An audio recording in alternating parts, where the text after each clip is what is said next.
Hi, good afternoon, boys and girls. Those of you joining us in the live, thank you for joining. Today we'll be looking at Critical English, Grade 7, Week 1. And our topic for today, as you can see behind me, types of sentences. And we're going to try to make it a little bit interesting. So a little bit about me. My name is Monique Sarias. I teach English, obviously. And one fun fact about me is that I think I'm hilarious. Everyone laughs at my jokes, Sometimes they don't, but then I force them to laugh if they don't, So we have three beautiful young ladies with us this evening, and I would like you all to introduce yourself, tell me your name, and tell me something fun about yourself so we get to know each other better. And those who are looking at us on the live, they can also get to know a little bit about you as well. Maybe we can start from that end and we come around this way. Hi class, my name is Anaya Sinclair, and I love the stuff that I love about myself. Well, the fun facts. Well, I have a very good personality and I love my drawing skills. Excellent. So you have a great personality and excellent drawing. You must show me what you can draw later, right? Thank you. So let's come around this end here. Who do we have here? My name is Alicia Haywood and I love to paint. You love to paint, so we have artists in the room. Excellent, Alicia. Let's hear you, our final student for today. My name is Tiana Joseph and I also like to draw and I like to dance also. Very good. So you can draw and you can dance. I can't dance, so maybe you can show me some moves later, all right? So our topic of today is types of sentences, right? And you've been to school pretty much all your life, and you've been in English classes. And sentences, can you tell me what they're made up of? What do we put together to make sentences? Words. Words. What do we put together to make those words? Letters. Letters, good. So everything you have learned since nursery school, we're building on that. So you learned your ABCs in nursery, you learned about other things in primary, and you're almost into secondary school, right? You're not right there as yet. We're waiting on results, and I wish you all the best. So today we're building on what you already know. We're learning about types of sentences. So we're going to go to the next slide and see what it says. And you notice that one part of the board says sentence structure. So I'm probably blocking it for those who are viewing on the live, but it says sentence structure. And there's something at the top. What does it say at the top there? SVO. Any guesses what that means? Yes, let's hear you. SVO, I think it means subject, verb, and object. Oh, excellent. Let's give her a round of applause. A tiny one so we don't overwhelm persons. Subject, verb, and object. So in English, that is our sentence structure. First, the sentence must have a subject, who or what we're talking about. What does the V stand for?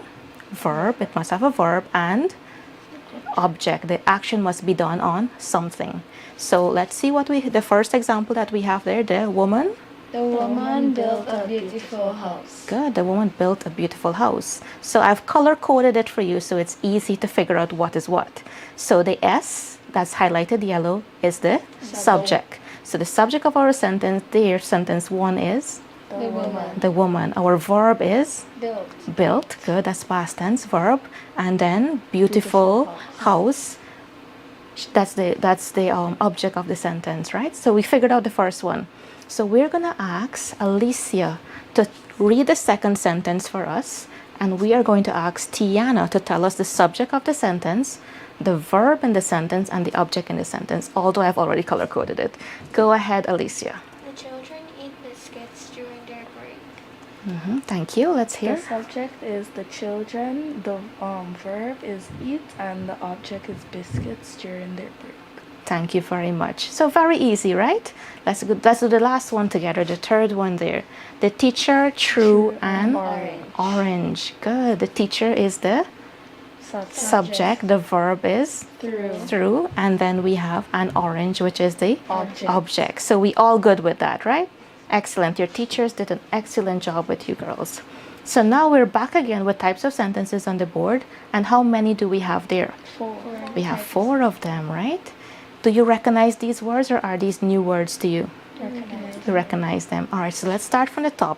The first one there, we're going to start again with Janaya over here. Janaya, what's the first one? The first type of sentence is the imperative sentence. Thank you, imperative. And Alicia, can you tell me what's the end mark there next to imperative? The exclamation mark. Excellent, it's an exclamation mark. Good. So let's have Tiana with the second one. What's the second one you see on the board? Declarative. Good, declarative, right? Or yes, and it ends with a Full stop. full stop. What's another word for a full stop? Period. A period. So we can say it ends with a period or it ends with a full stop. Excellent. Let's go back to the next table. Oh, Janaya again. What's Yes, this? the next type of sentence, or the third type of sentence, is the exclamatory sentence. Yes, exclamatory sentence, and it also ends with Exclamation. an exclamation mark. Good. So the fourth and the final one on the board, Alicia, can you tell us the name? And Tiana, can you tell us the end mark there? So The fourth one is interrogative. yes, interrogative, and it ends with A question a mark. question mark. You know, sometimes you're asking persons questions and they want to know if you're a police because you're interrogating them, you're asking them a bunch of questions. So once you hear questions, think of a question mark. Good, we got through that part pretty quickly. So this one here, what are we seeing on the board? We're seeing a picture of a woman. So an image or a picture of a woman. And let's just read a bit about the sentences first, then we can connect it to that picture there. So the starting of it says, I end with a period or a full stop. So this type of sentence ends with a period or a full stop. And the type of sentence that's there is good, declarative sentence, right? Declarative sentence. And again, just, you know, we have to remind ourselves, because when we remind ourselves, we remember better, right? So I make a statement or I end with a period. Those are two characteristics of this type of sentence. So we have on the board as well, those of you who can't, you can probably see now, that what's the example? What does it say?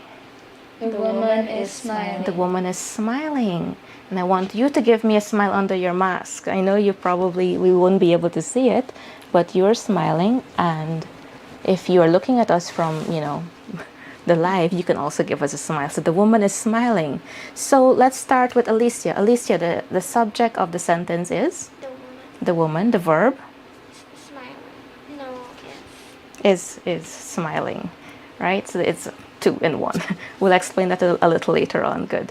So the object isn't necessarily stated here because the smile is being done by the woman in this case, right?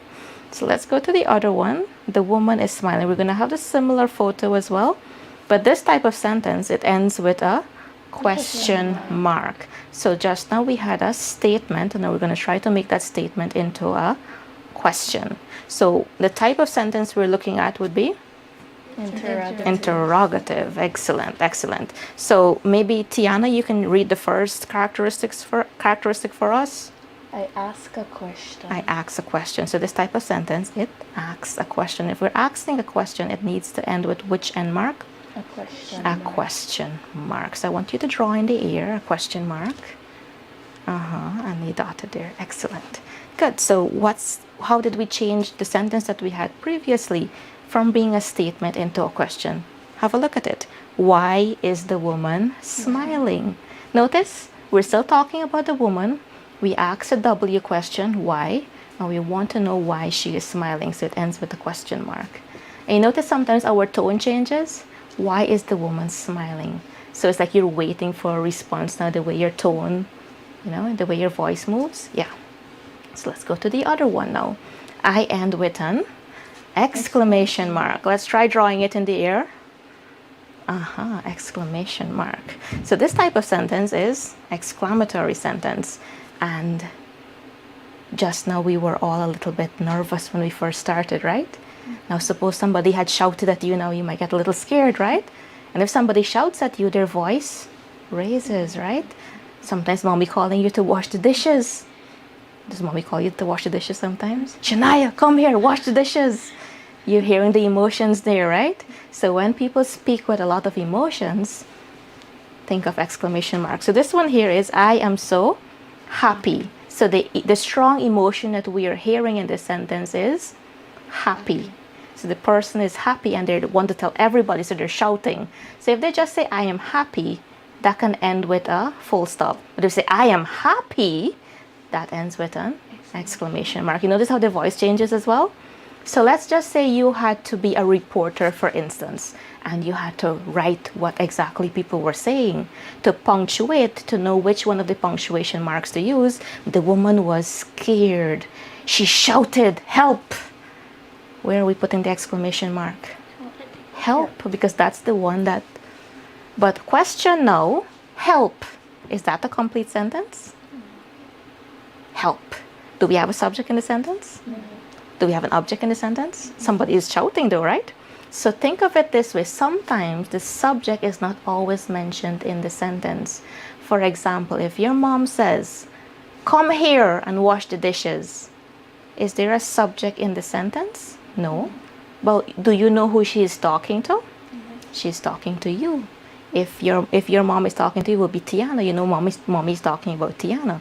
If it's you, it will be Janaya. And if it's you, it would be Alicia. You know your mom is referring to you. So sometimes the sentence may not always have a written subject, but we call that an implied subject. It's there, just that it's not written. Think we got that? All right. So I know I gave you a few commands just now, and commands is not the one we're talking about because this is exclamatory and we're dealing with strong emotions. Those two points that we have there. Let's have Tiana read the first one. I make statements showing strong emotions. Good. So when you show strong emotions, we use the exclamation mark, and it's called that type of sentence, right? Exclamatory.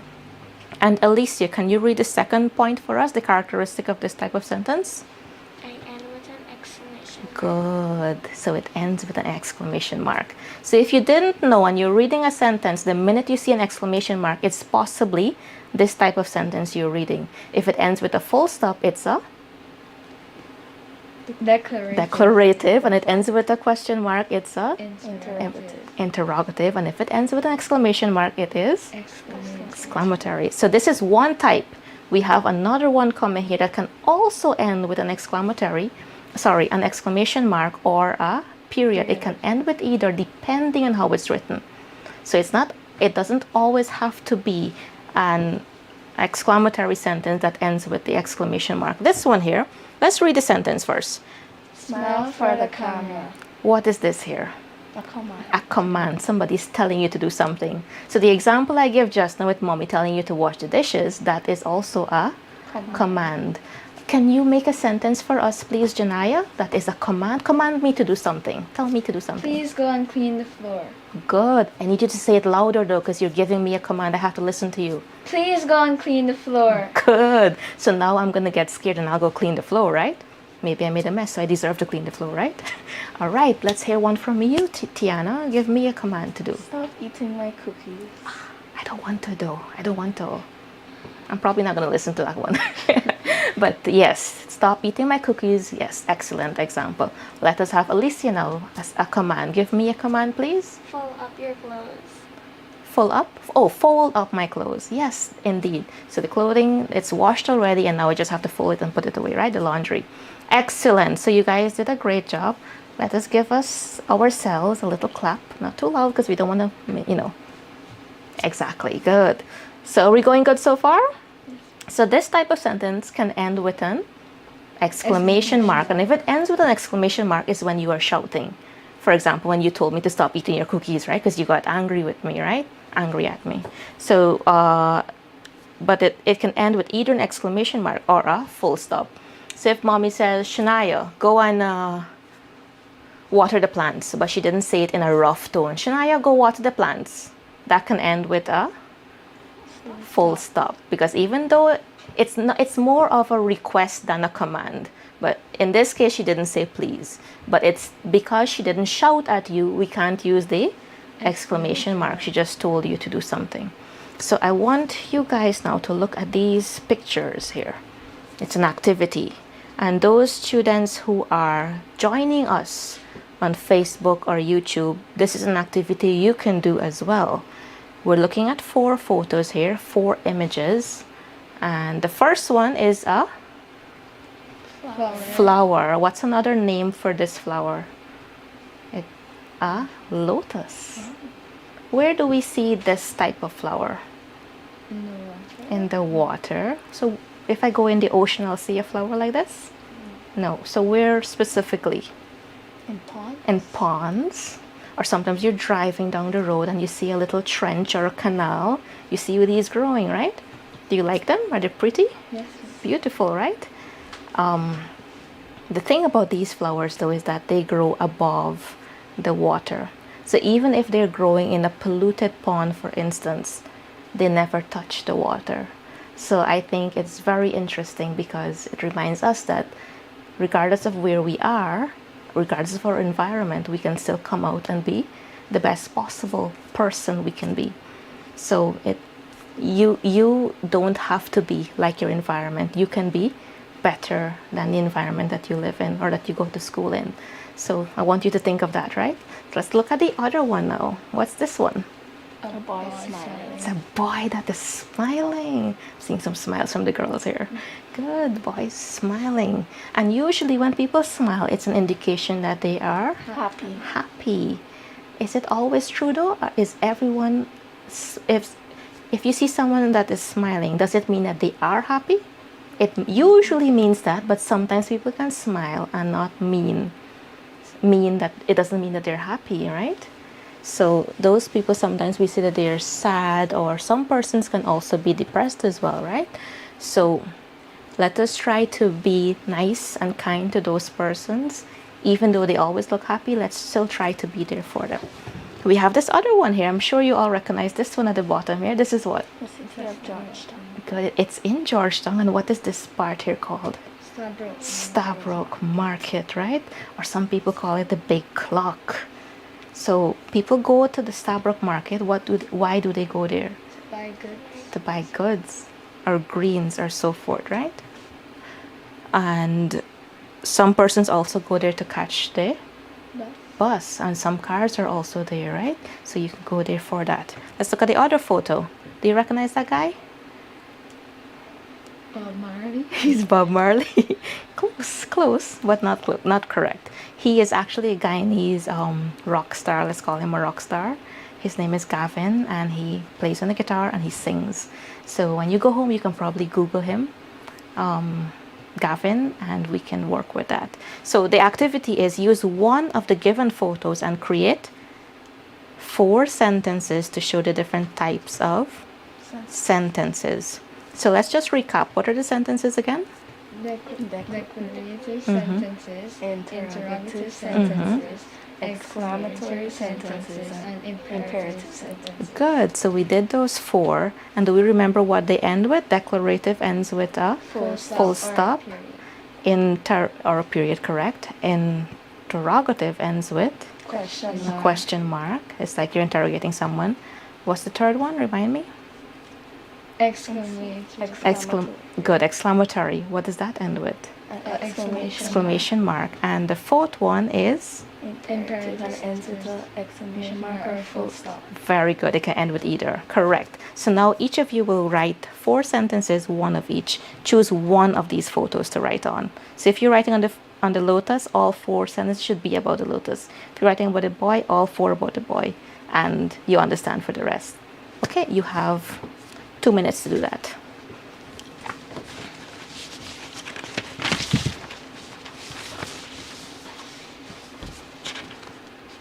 So you can just put number 1, number 2, and yeah.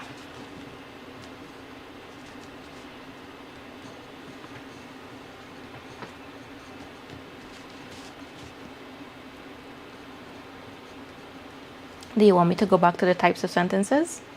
This is okay? All right.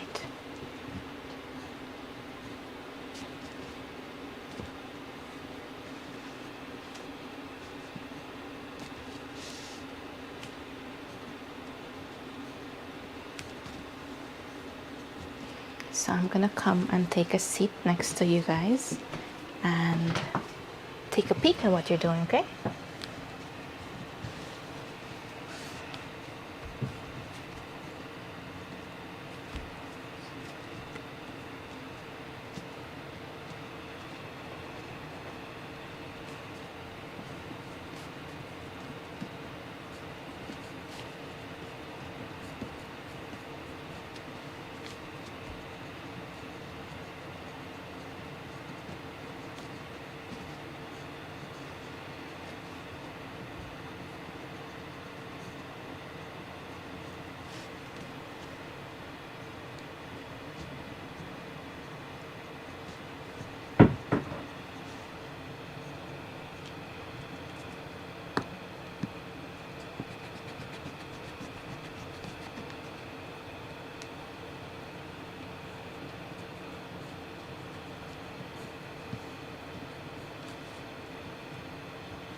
Do you need some help? You're okay. Okay, sure thing. Alright, so if you've already finished your sentences, just have a look at them and ensure that you have in each sentence the subject, the verb, and the object. Of course, if it's one of those sentences with the interrogative one, it doesn't need a subject that is stated. Remember that one, right? So the subject is implied for that one. Alright, so we should just be on our last one now, wrapping up. And we will be going in turns.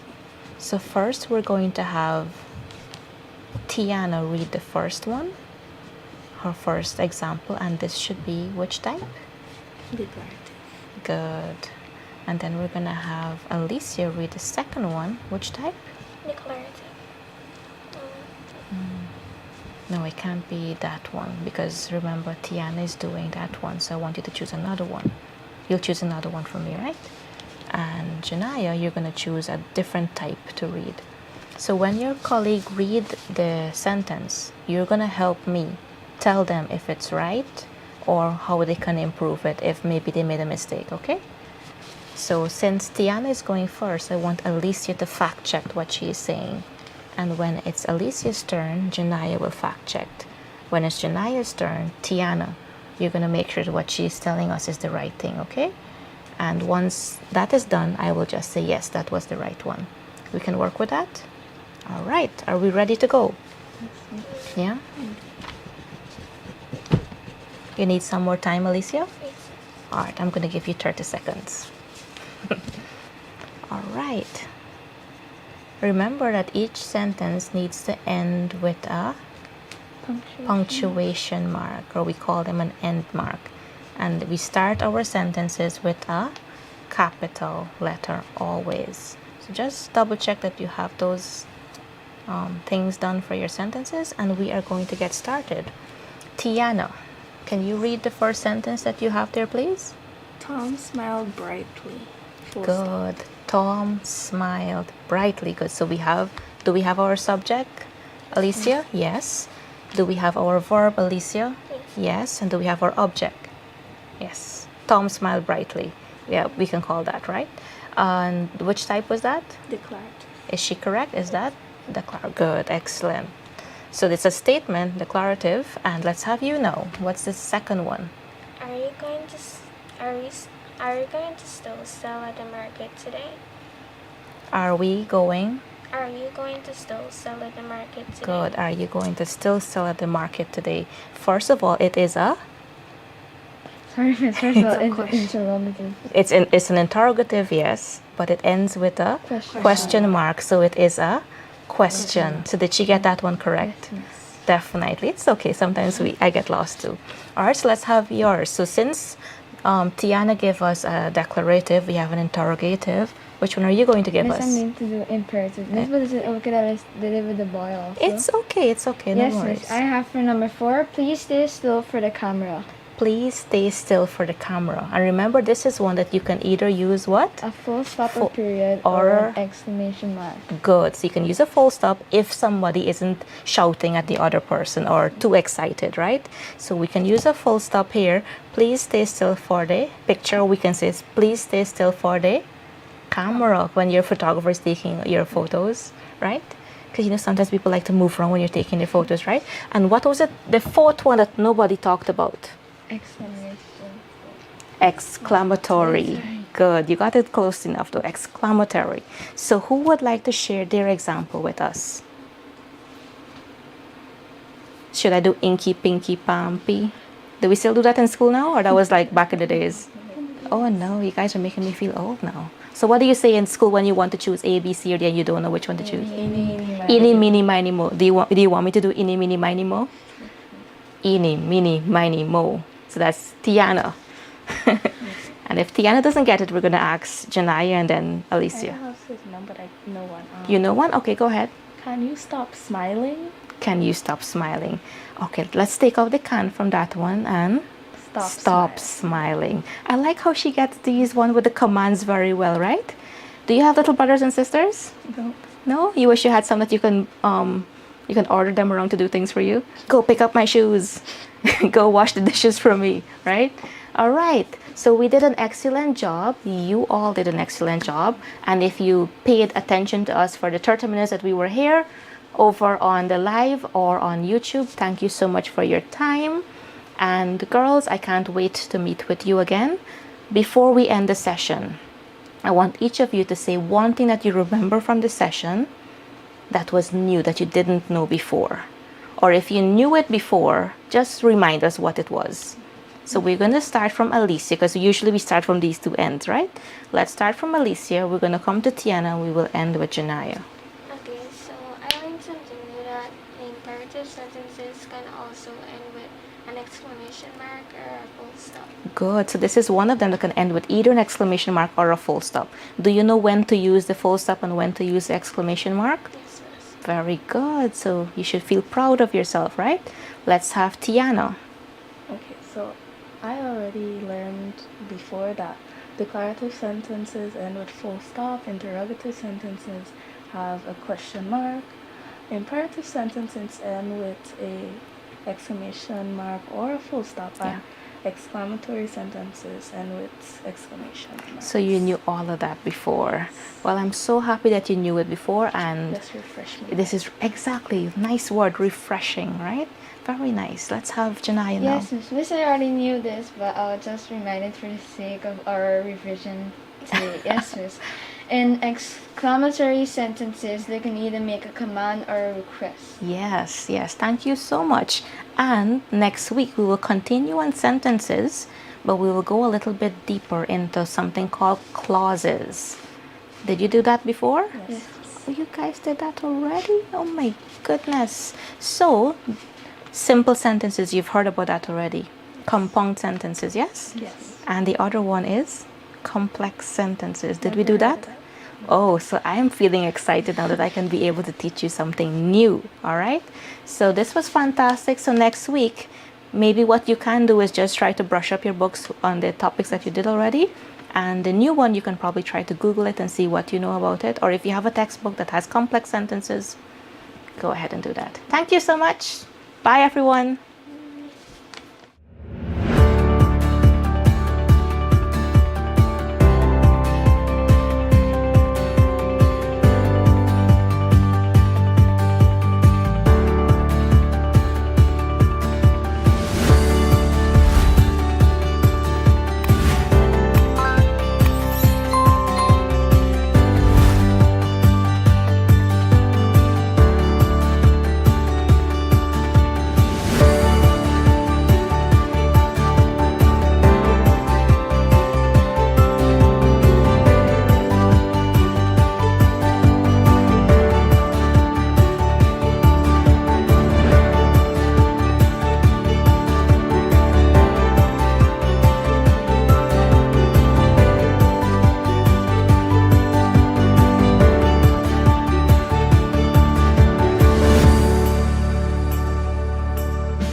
Good afternoon, everyone.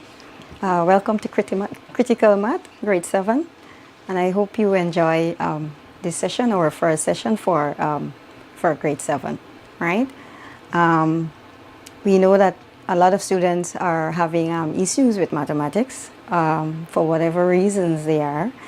And if you look at mathematics as a language, right, everything is going to go smoothly. So in this session, we want to make mathematics fun, and so fun it is going to be. All right? So today our topic is factors, and we are going to be going through how we represent factors, right? Symbolically in terms of arrays, all right, rectangular arrays, and we're going to also examine how we express a number using its prime factors as well. All right? Okay. So today, if you look at my screen here, everybody can recognize what that is, right? Yes. What is it? A timetable. A times table. Wonderful. So you may be wondering, why do I have a multiplication table here on the board? All right. Now, in terms of factors, now, can you remember what factors are? Anyone? Yes. Yes, factors are numbers that can divide another number evenly. Right. So we are all accustomed to factors being numbers that can divide into another number that doesn't leave a remainder. But we can also look at factors are any two numbers actually that you can multiply. Those two numbers are your factors. Right? So if we here on the board we have 6 times 12. So if I go to, what are you seeing there? 2 times 5. So 2 times 5, or 2 and 5, are factors of 10. All right? Now if we go here, what is that? 5 times 3. So it means 5 And 3 is a factor. are factors of 15. So any two number you take and you multiply, those two numbers are factors of that specific number that was generated. All right? And the number that was generated, we call that the product. All right? Good. Now here as well, if you noticed with the table that we have here, our times table, you're noticing that, you see I'm going across as rows and come down here as well. All right, so we can represent factors in terms of what we call rectangular arrays, right? Now the arrays give you a visual form of how the factors can actually be used in real life, right? Because sometimes what happens is that we try to, in math, most of the times, right? You're given a topic and then you can't necessarily relate it to what's happening in real life, right? Because usually that is the issue. So what we're going to do today is have some fun using, if you look at on the table there, we have some tiles.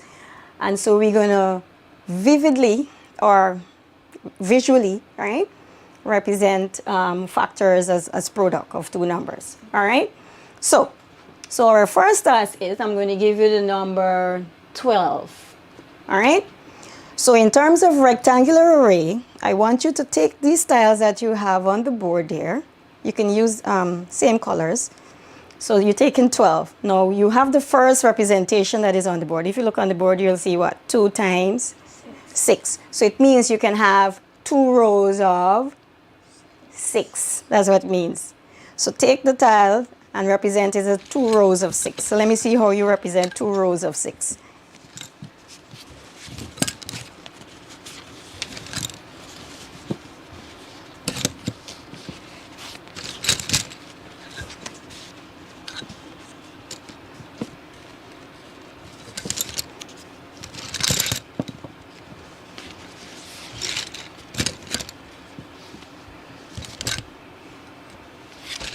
Great, somebody is finished. Wonderful. So we have 2 rows of 6. Any other way you can represent 12 using the tiles other than 2 times 6 or 2 rows of 6? Come on. 3 rows of 4. Wonderful. So let's try. Okay, do that again, right? 3 rows of 4.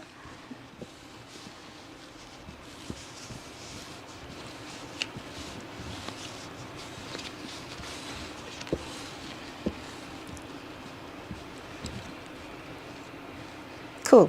So how many ways have you found so far? That's 2, right? Now, what other way you think there exist?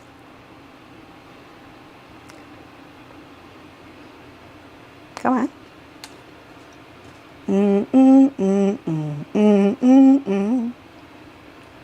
Come on, how else can we get 12? One row of 12. So show me quickly one row of 12.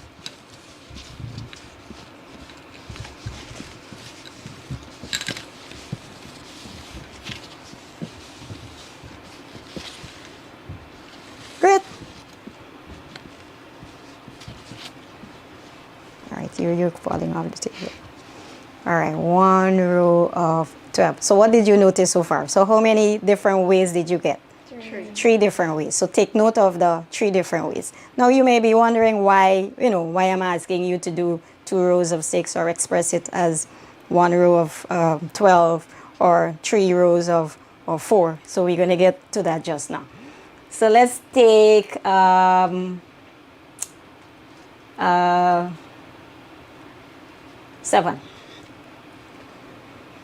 How many ways can you represent 7 as factors? Just 1 row of 7. So show 1 row of 7. All right. Great. So take note of the number 7. The number before was 12. Wonderful. So let's do one more here. Let's take 18. So you already have 1 given there. So it's 6 rows of 3. Go ahead.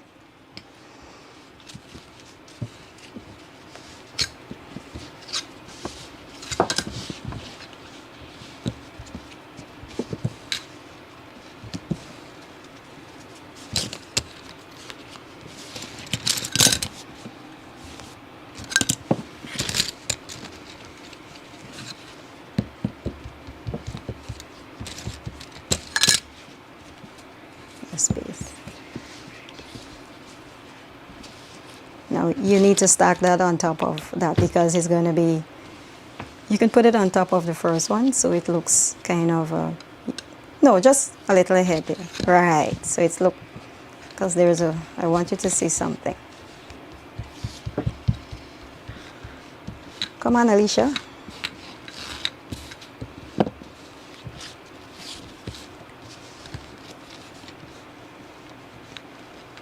Wonderful.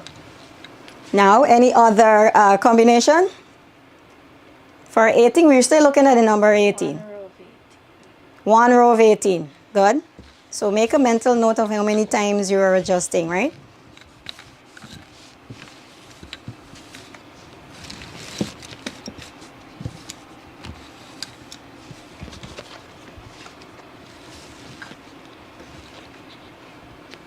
Good. 18 all in a row.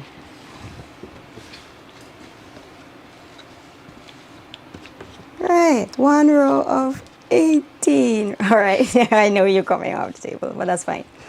All right, good. Any other way for 18? 2 rows of 9. Great. Let's go, let's go.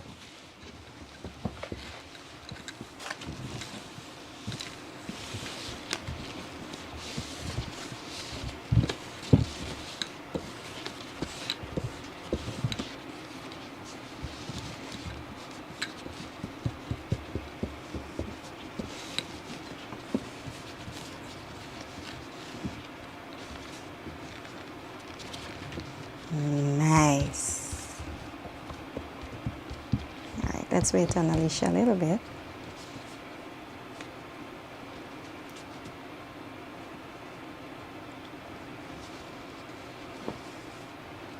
All right, good.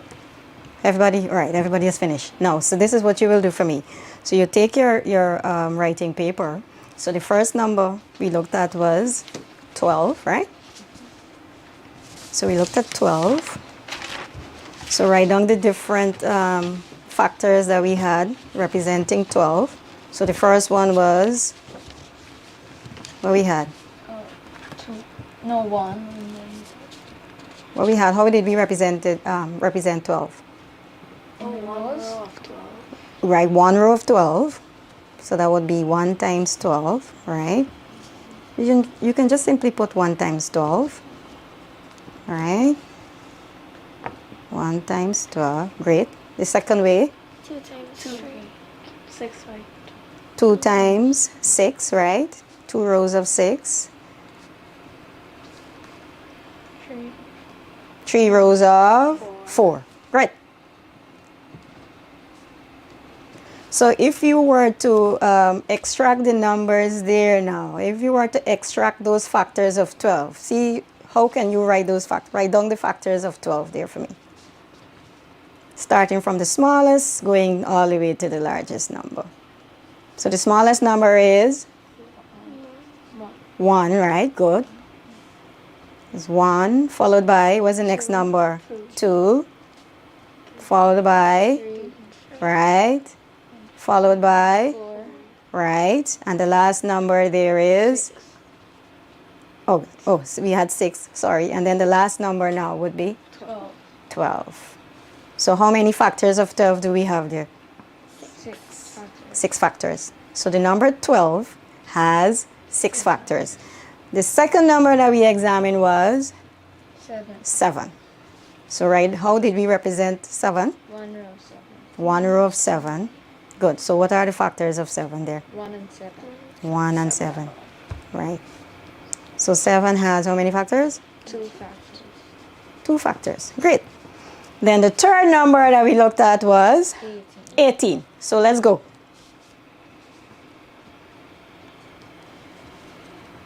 So the first one is represented on the board. You see 6 times 3, or 6 rows of 3s. Then we had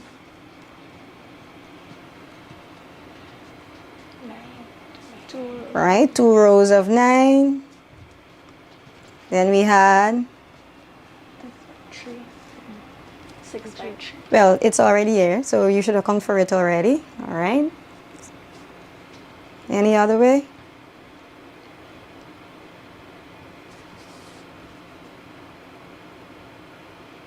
Did we leave out one?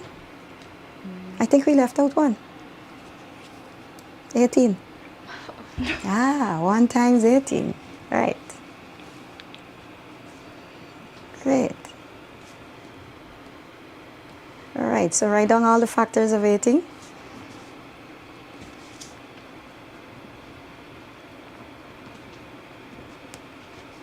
How many factors did you get?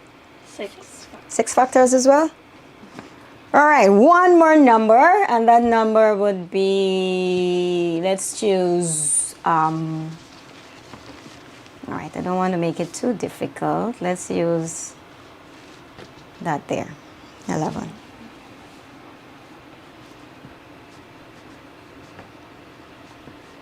Great. So how many factors of 11 do we have? 2 factors. So wonderful. Now, what do you notice there, the difference between the set of factors for the different numbers? So we had 12, right? Followed by 7, 18, and 11. So check them out and see what's happening there. Look at the various ways that we could have represented them using the factors. So 8, 12 had how many ways? You observe? 12 had how many ways? 6 factors. I mean, 3 The ways. Remember, the ways would have been how we represent them using the tiles just now. 3 ways. 3 ways. Wonderful.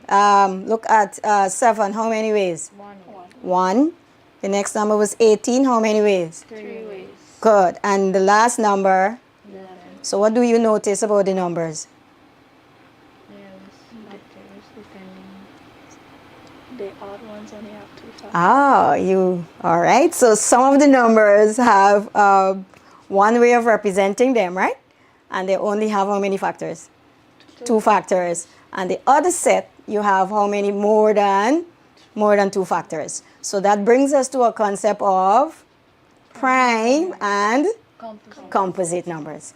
So you see how you can pick up on that using our rectangular array of representing factors as well. Right? So you've seen that for yourself, that the prime numbers have 2 factors, and the composite numbers we have more than 2 factors. Any questions so far? Great. Now, some of you may be wondering why we're using the tiles to do, it looks like maybe primary school work or so, right? Yeah, it looks like primary school work, right? But the thing is, in real life, have you ever went to the stadium, the national stadium? All right. Have you ever went to the movie theaters? Yes. Great. Everybody went to the movie theaters, right? Now, do you observe how the persons are seated in the theater? Not really, but Right? You're seated how? According to rows? Yeah. Right? Everybody one behind the other, and you have rows. That's an expression there of how factors are used in real life. So your mere fact, how you have your seating arrangement, that's how factors are used. So for example, look at the table that you're seated at. Right? So how can you say this? Look at the chairs at the table. See, in real life, we have factors in use here as well. So how the chairs are? 2 rows of 6, of 3. 2 rows of 3. So factors right away, right?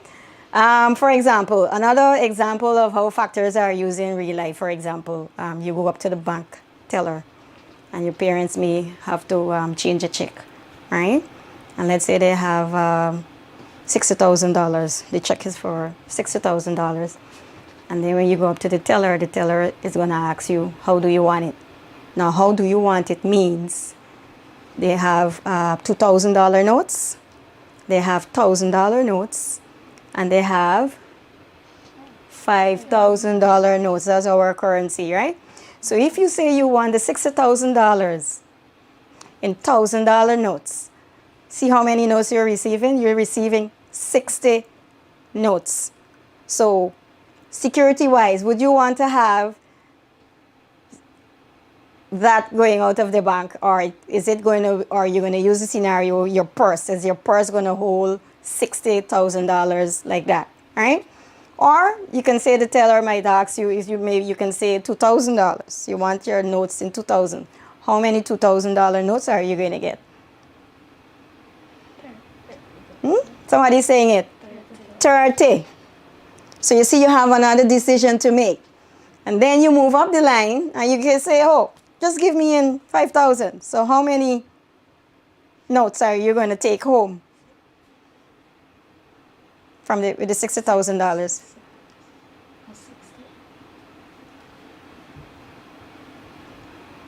Come on. 8. Remember, it's $60,000 and you have $5,000 notes. So factor-wise, no, 12. 12. So all you have is 12 $5,000 notes that goes into your purse and you walk quietly out of the bank, right? So in terms of convenience, yes, she just got it. So in terms of convenience, right? So rather than so you make decisions every day using factors and you're not really aware of it, right? So we use them in real life every day, but you're not aware of it. So the next time you go to the bank with your parent and they're changing a check, ask them to go with them, let them change a check, and then you can see what I'm talking about, right? When you go to this movie theater the next time, right? Check out the seating arrangements, how each person is going to sit, all right? Or the stadium. Or even in your classroom sometimes, depends on how the situation is, right? You have the students sitting in rows. So factor-wise. But you never thought of it, right? No. So that's how maths, maths is a everyday thing. All right. Great. So, any questions for me so far? Wonderful. Even another example too is that when you're given an exam, do you just, okay, your teacher is going to say, all right, you have 10 questions to work and I'm going to give you 60 minutes, right? So do you go into the exam, bow your head and just work the 60 questions?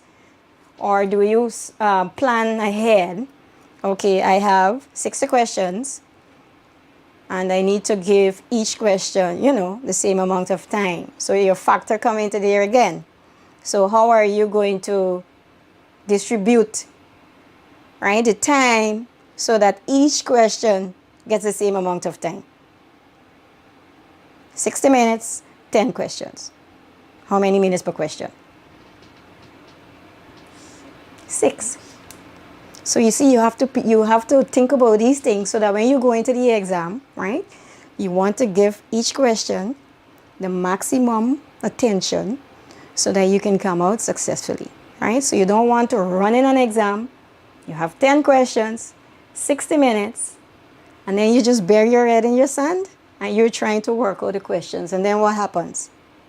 Time's run out and you didn't get to complete, and then you go home crying, So you don't want things like that. So that's another example of how factor works in real life as well, right? And when you go home, you can look at other scenarios in your own environment, and you can see how factors are used. All right? Great.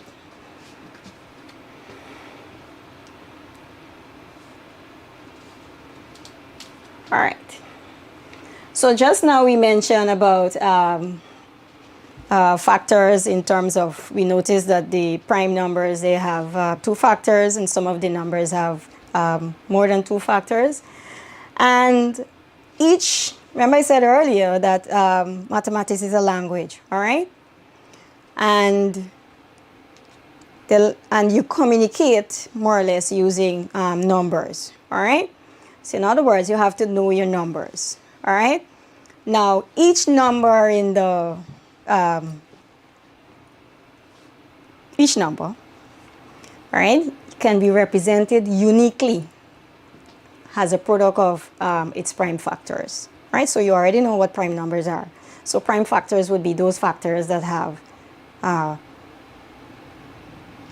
5. right, just 1 and the number itself, all right? So the thing is, now you can represent, so each number, like I said, can be represented uniquely, right? Uniquely by a product of some of its factors or all of the factors. And these factors are what we are referring to are the prime factors.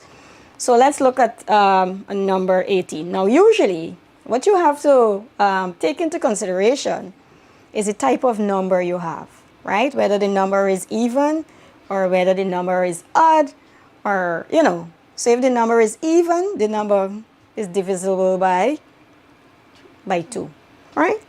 Great. So I'm going to ask Tiana, right? So you're going to go through the first base.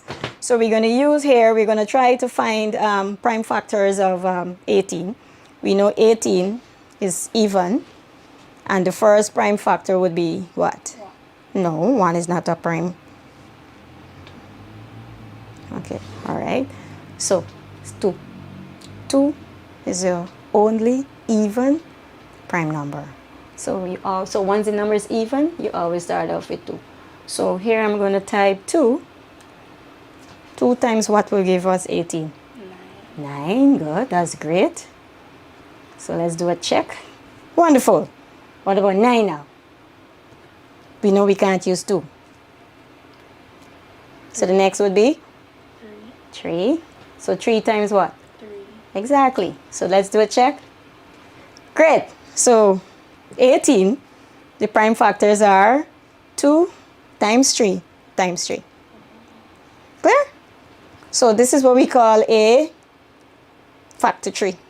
Right? There are other ways you probably did at school where you have like the little division, but this is a very visual way of doing that. All right. Next person. 18. Let's do 28 quickly. So we know it's 2. 2 times what? 14? Let's check. Yeah. And 14 would be what?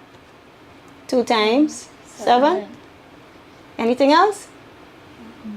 Nope. Check. So the prime factors of 28 would be 2 times 2 times 7. All right. Any questions? So what have we learned today? Did you enjoy the session today? All right. So what did we learn? We learned about factors, right?